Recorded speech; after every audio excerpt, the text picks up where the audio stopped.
desenvolvimento humano ele é marcado aí por questões diversas e distintas. O que influencia? Quais seriam as variáveis aí internas e externas que marcam esse desenvolvimento?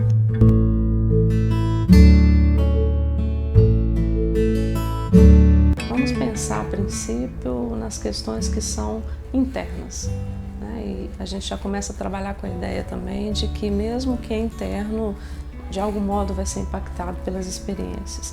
Mas vamos trazer aí questões dessa ordem, né? Da genética, da hereditariedade, que são aí o ponto de partida mesmo para o desenvolvimento. O conceito de maturação ele é um conceito muito interessante. Nós vamos considerar que existe uma proteção, né, que a nossa espécie, de uma certa forma, ela transmite aos seus descendentes características para esse início mesmo de desenvolvimento.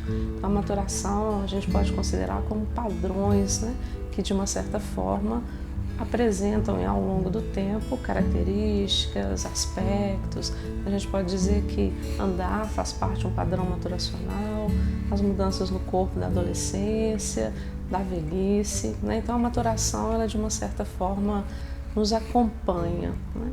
Mas mesmo na maturação, e considerando que são padrões universais, são padrões sequenciais, a gente consegue também localizar a influência da cultura, né, dos fatores ambientais. Então, só um exemplo bem básico, a subnutrição, ela pode, de uma certa forma, comprometer os padrões maturacionais. Uma criança pode ter seu desenvolvimento totalmente afetado. Então aí a gente já encontra nessa discussão dos fatores internos o lugar também da experiência, das questões ambientais. Um outro conceito, uma outra perspectiva para falar das questões internas seria a ideia da genética do comportamento, né? Então, dentro da psicologia, a partir das suas pesquisas, da psicologia do desenvolvimento, a gente vai trazer aí a ideia de que há uma herdabilidade, de que existem aí características, né, que os pais de uma certa forma vão transmitir, e ao transmitir essas características, esse ambiente também, ele de uma certa forma está marcado por características que são dos pais. Então, um exemplo, uma criança que herda a agressividade, a hostilidade, enquanto uma característica, ela pode encontrar aí no seu ambiente inicial um lugar marcado por críticas, por negatividade, que de uma certa forma é um ambiente aí que esses pais vivem, né, e organizam para essa criança. Ainda tem um outro fator que corrobora, né, com essa genética do comportamento. A criança, ela vai iniciar suas relações com esse conjunto de características, e ao iniciar essas relações, ela acaba de uma certa forma também impactando as pessoas, né? Seria como se as pessoas começassem a responder ao que a criança apresenta. Então, uma criança aí que tem essa herança, né, na negatividade, na agressividade, ela pode de uma certa forma manter mais distante as pessoas, o que facilitaria para essa criança manter essa genética aí, de uma certa forma, que era a princípio só características, mas que começa a construir um padrão de comportamento, né? Então, genética do comportamento, hereditariedade, maturação. Tem um outro conceito interessante também, né, que a princípio ele é chamado de modelo de experiência, modelo interno. A gente analisa muito a experiência como algo externo à criança.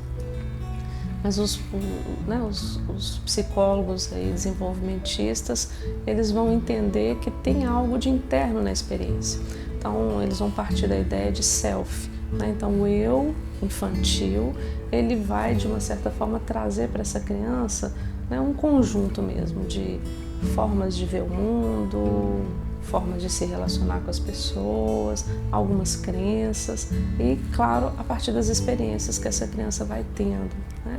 Então, esse conjunto, ele vai, de uma certa forma, criar o que os autores vão chamar de modelo interno.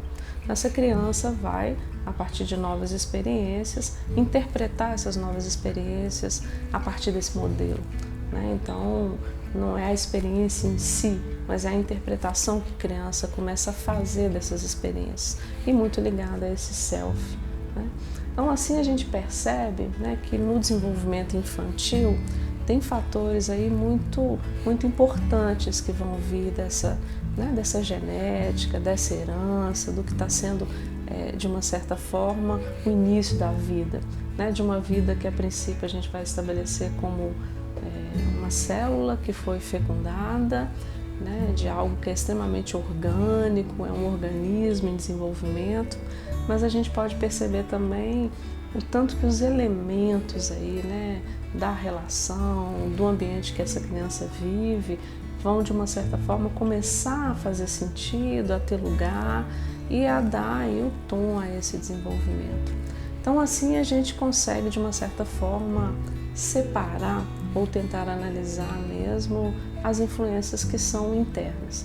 São essas influências que de uma certa forma a gente as tem para a partir daí, junto com as experiências, dar sequência ao desenvolvimento. Espero que vocês tenham gostado. Se gostaram, se inscrevam no nosso canal, deixem aqui suas sugestões, curtam nossa página também no Facebook. E logo, logo estarei falando sobre os fatores externos que influenciam também no desenvolvimento.